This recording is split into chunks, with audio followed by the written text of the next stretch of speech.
I was like, oh, it's like 4:30. I was like, I've got another hour. And I was like, wait, I lost an hour. I don't know where I am.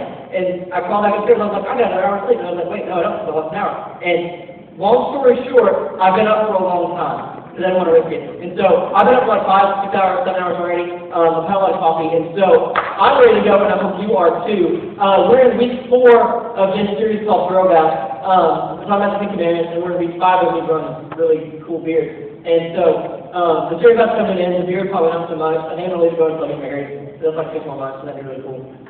And so last week we talked about keeping the Sabbath in the midst of all of our busyness and honoring your father and mother. Did I honor their father and mother this week? Yeah. Yeah.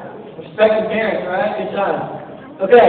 And today we're going to wrap up the last 5 commandments. And whenever you're given a topic like this, here's a little mystery tip. Whenever you're given a lot of stuff to cover like this, you can either go line by line, and we can break down each commandment one at a time, or we can kind of go big picture and then break them down later. And so that's what we're going to do today. Table group leaders, I'm going to go big picture. We're going to pull apart the main idea. We're going to look at this kind of from a zoomed out perspective, and then when we get to table group, I want you guys to break them down kind of one by one there, and kind of look at those individually there. That's the plan. Am I good? Give me some head nods. Because yeah, we're ready to go? Okay, good. So, the final 5 commandments. We remember the context of all this, right? Mount Sinai, Israel's hanging out. God tells Moses, you guys are going to do these things, and if you do them, you're going to be my favorite people. And people say, yeah, we'll do it. And so, God gives Moses the 10 commandments, okay? That's where we pick up right here. We've gone through 5 of them, we've got to do the other 5. And so, we're going to do this like 10th grade Sunday school style. They're going to be up here, and we're going to read them all together with your glorious, happy voices. So, tell the person up there. You shall not murder. Okay, keep going. You shall not commit adultery. You shall not steal. You shall not bear false witness against your neighbor. Little sluggish over here. You shall not, this is one, we can do this. You shall not covet your neighbor's house. You shall not covet your neighbor's wife.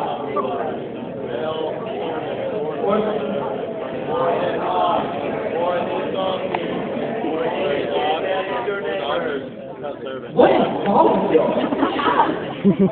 So, you don't cover your neighbor's house, your neighbor's wife, male servant, female servant, is off, is off, or anything that is your neighbor. Okay? So, if we kind of use our tax test skills, okay? Let's blast those out one more time, right? If we use out our tax test skills, what is the main idea of these things? Don't sin. Okay, don't sin. Yes, good church answer. But the thing that links all of these things together, the kind of common links between all of these things, is that they all have to do with our relationships with people. Okay? And if you look at the first 4 commandments, they're all about our relationship with God. Okay?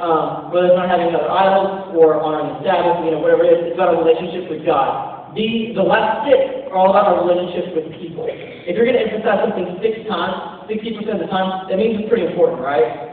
So, we know that our relationships with people, the way we treat people, the way we interact with people, is really important to God. Now, I'm a big believer that we kind of overcomplicate stuff in Christianity. Does anybody ever feel like we overcomplicate things? It's okay to raise your hand. I do. I think we try to give these obscure, kind of abstract definitions to things, and we try to overcomplicate things, and we try to dig maybe even too deep sometimes, and then we just get confused, and everybody else is confused. But really, the thing is, if we just look back at what Jesus says about stuff, he kind of dumps it down for us. And it makes it very black and white for us to figure out what he's talking about.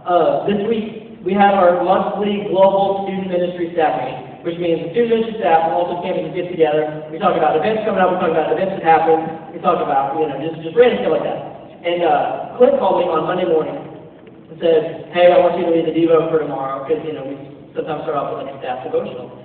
And I was like, okay. I was like, what about? He was like, have you seen the Devos for tomorrow? And I was like, no. He said, it's adultery. Don't let it be terrible. And then he hung up. And so I was like, okay, so we were talking about adultery. So I had to prepare this devotional for like a room full of married people, more or less, that are all older than me. And so I was like, what am I going to throw down? What am I going to come up with in the next 24 hours about adultery to a bunch of married ministers that they don't already know? And so I really wrestled with it for like a day of like, what am I going to say? Because anytime you speak, you feel like you have to come up with something like groundbreaking. And finally I was like, you know what? There's literally nothing new I can say about this that this room hasn't heard. And so all I could do was give